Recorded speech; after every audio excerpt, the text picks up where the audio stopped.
The year was 480 BC, and the world stood at a precipice.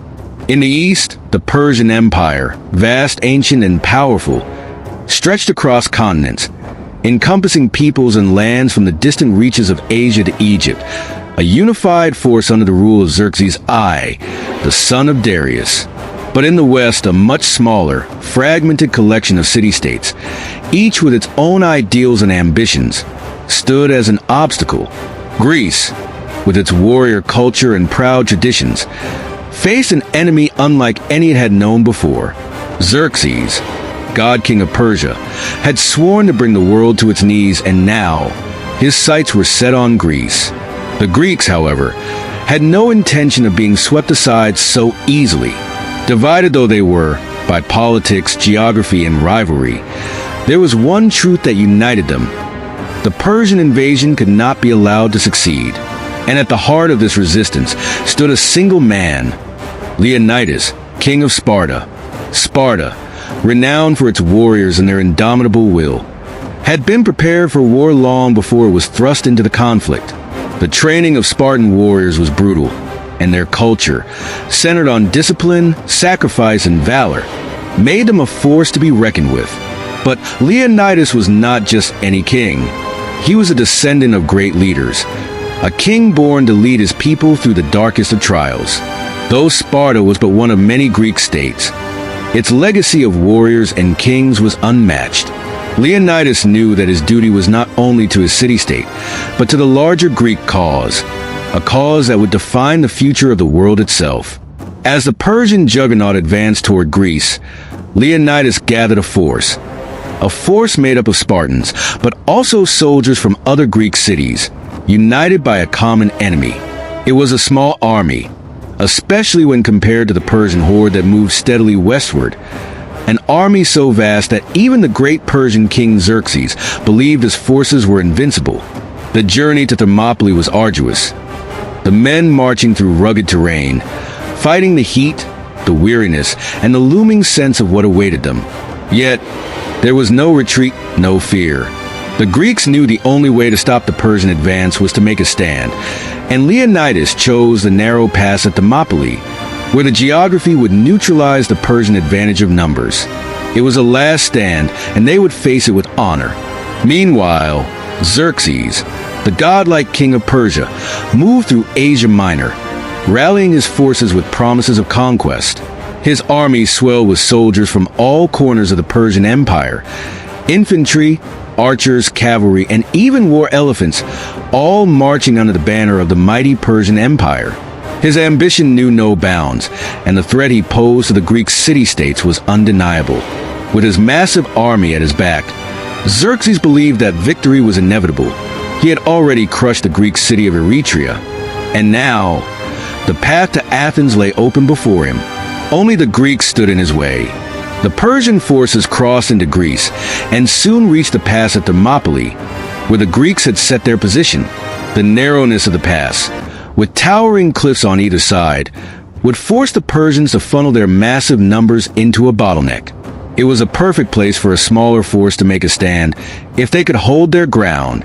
The Persian army arrived with thunderous steps, and Xerxes, confident in his victory, looked upon the battlefield from a distance, ready to watch his enemies fall before him. But the Greeks did not cower. They stood in disciplined lines, their shields locked, their spears sharp, their faces set with the determination of men who knew their lives were on the line, but who would not break. Leonidas, ever the leader, stood at the front, his eyes calm yet filled with the fire of resolve. He knew this would be their finest hour. The battle began with the clash of steel, the Persian forces charging into the narrow pass, eager to overwhelm the Greeks. Yet, to their surprise, the Greeks did not falter. The Spartan warriors, with their famous discipline and fearsome fighting skills, held their ground against wave after wave of Persian soldiers. For hours, the Persians pressed forward, but they could not break the Greek lines. Every time a Persian soldier fell, it seemed as though two more would take his place, but the Greeks would not yield. The Persian king, watching from his elevated position, was filled with both rage and disbelief. How could this small, seemingly insignificant force stand against him? His numbers were uncountable, his soldiers trained, his tactics flawless. Yet the Greeks held their ground. Xerxes ordered wave after wave of soldiers to charge, but each time, the Greek warriors stood firm, cutting down their attackers with relentless precision. It was as though the Spartans had been waiting for this moment their entire lives. Among them, Leonidas stood as a symbol of unwavering resolve. His warriors were not just soldiers. They were his family, and in this battle, they would either win together or die together. Leonidas knew that the outcome of this battle would change the course of history. This was not just a defense of Sparta. This was a defense of everything the Greeks held dear. Their freedom, their culture, and their way of life.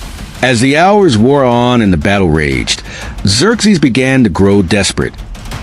He could not understand how his seemingly unstoppable army was being held back by a mere handful of men. His frustration grew, and he began to question whether his divine status was truly enough to guarantee victory. The longer the battle lasted, the more certain it became that this fight would not be easily won. The Greeks, however, were not without their own troubles. The Persian forces were relentless, and the Greek positions, despite their strength, were not invulnerable. As the day wore on, it became clear that the battle was not going to end without heavy cost. But in a twist of fate, the Greeks faced their greatest challenge yet, a betrayal from within.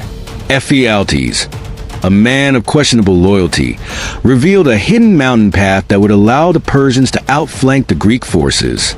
It was a blow to the Greeks, who now realized that the strategic advantage they held was slipping away. The Persians, using this newfound route, were able to surround the Greek position, sealing the fate of the warriors who had so valiantly fought.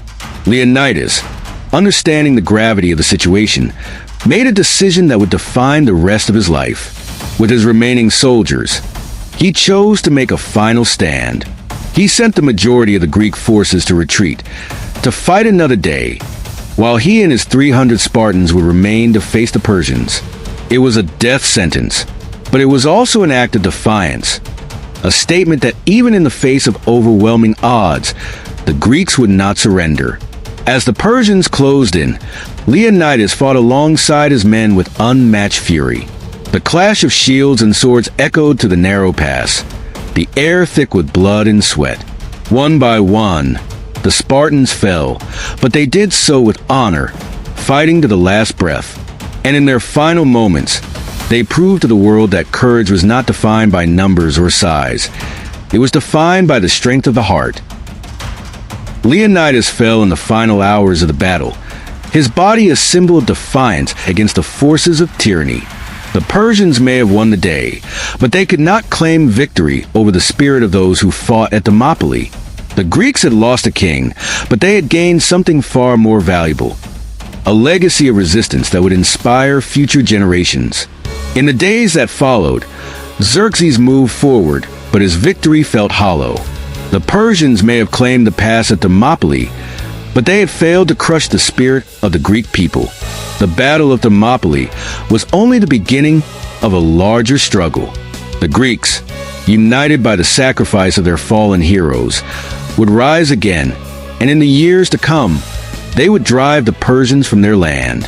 And so, the story of Leonidas and his 300 Spartans would live on, passed down to the ages as a testament to the power of courage, honor, and sacrifice. Though their bodies had fallen, their legacy would endure, immortalized in the hearts of those who believed in the power of freedom and the unbreakable will of the human spirit. The legacy of Leonidas and the 300 Spartans began to reverberate throughout the Greek world. News of their heroic stand at Thermopylae spread like wildfire, carried by the winds of the very men who had fought beside them, by those who had witnessed the courage and valor of the few who stood against the many. While the Persian forces pressed forward and eventually captured Athens, the spirit of resistance had been kindled in the hearts of every Greek man and woman. In the wake of the battle, the city-states of Greece, once fractured and divided by their own rivalries, began to see the necessity of unity. The Persian threat was real, and it was growing. The sacrifice of Leonidas and his 300 Spartans, however, was not in vain. Their stand had bought the Greek city-states precious time. Time to unite and form a cohesive front against the advancing Persian horde. At the heart of this unity was Themistocles, an Athenian statesman and general who understood that the only way to defeat Persia was through a coordinated naval campaign. Themistocles had already foreseen the importance of the Greek navy, and he worked tirelessly to ensure that the Athenians would have the ships necessary to fight back. He knew that the Persians, while possessing an overwhelming army, lacked the naval strength to control the seas. It was the navy that would turn the tide in favor of the Greeks. Meanwhile, Xerxes, having swept through northern Greece, now turned his eyes toward Athens, his greatest prize. The city had already begun to evacuate, the people fleeing in anticipation of the Persian arrival. But Athens was not a simple city. It was the cultural heart of Greece, the birthplace of democracy, philosophy, and art. The idea of Persia overrunning the city was something that could not be allowed to happen. And so, Themistocles' strategy was set into motion. The Greeks had gathered their fleet, a modest yet determined collection of triremes, ships designed for speed and maneuverability, each manned by rowers who could strike quickly and retreat just as fast. Themistocles knew that in the narrow waters near the island of Salamis, the Greeks would have an advantage over the far larger Persian fleet. The narrow straits would negate the Persians' numerical superiority, and the Greeks could outmaneuver them with ease. On the eve of the great battle, Themistocles sent a messenger to Xerxes, playing on the Persian king's pride and desire for a quick victory. The message was a deceptive one, telling Xerxes that the Greeks were in disarray and were ready to surrender. Believing the Greeks to be on the brink of defeat, Xerxes ordered his fleet to engage, confident that this final battle would bring him the victory he had sought for so long. The Battle of Salamis was set. On the morning of the battle, the Persian fleet sailed into the narrow straits of Salamis, their massive ships lined up in formation, ready to crush the Greek navy. But as they moved further into the straits, they found themselves at a disadvantage. The narrow waters, clogged with the weight of so many ships, made it difficult for the Persians to maneuver effectively. The Greeks, on the other hand, knew the waters intimately. Themistocles had chosen his ground carefully, and the Persian fleet was now trapped in a position that played to the Greeks' strengths. The battle erupted with the crash of wooden hulls and the sharp cries of men locked in combat. The Greek ships, fast and agile, darted in and out, ramming into the sides of the larger Persian vessels with deadly precision. The Persian fleet, disorganized and unable to form a proper defense, began to fall into chaos. The Greeks pressed their advantage, exploiting every weakness in the Persian formation. Xerxes, watching from a nearby vantage point on the shore, could hardly believe what was happening.